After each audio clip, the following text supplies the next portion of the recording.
حضرت شیخ ابو الحسن حرکانی رحمت اللہ علیہ جو سلسلہ نقش بند کے اندر ایک بہت بڑا نام ہے اور اکابرین اولیاء جو ہیں ان کے اندر حضرت شیخ ابو الحسن حرکانی رحمت اللہ علیہ کا نام آتا ہے۔ آپ فرماتے ہیں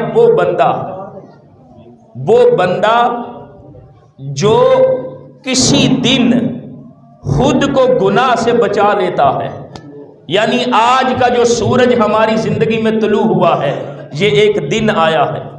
حضرت ابو الحسن حرکانی فرماتے ہیں جو بندہ جس دن خود کو گناہ سے بچا لیتا ہے وہ سمجھے کہ میں نے وہ دن اللہ کے محبوب حضور کے ساتھ گزارا۔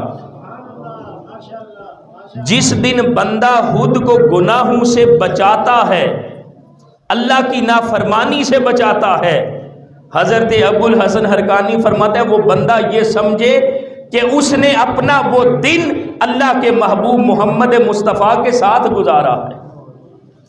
اب ہمارا زمانہ تو آقا علیہ السلام سے 1400 سال بعد ہے، لیکن جو متقی اور پرہیزگار ہے، جو خود کو گناہوں سے بچاتا ہے، متقی ہے، وہ اللہ کے محبوب صلی اللہ علیہ وسلم کی بارگاہ کے ساتھ ہے، وہ اللہ کے محبوب کی رفاقت میں ہے، وہ اللہ کے محبوب کی سنگت میں ہے۔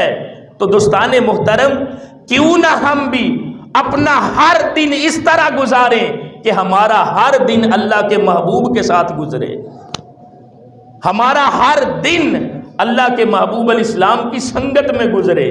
تو وہ کیسے گزرے گا؟ جس دن ہم خود کو اللہ کی نافرمانی سے بچائیں گے۔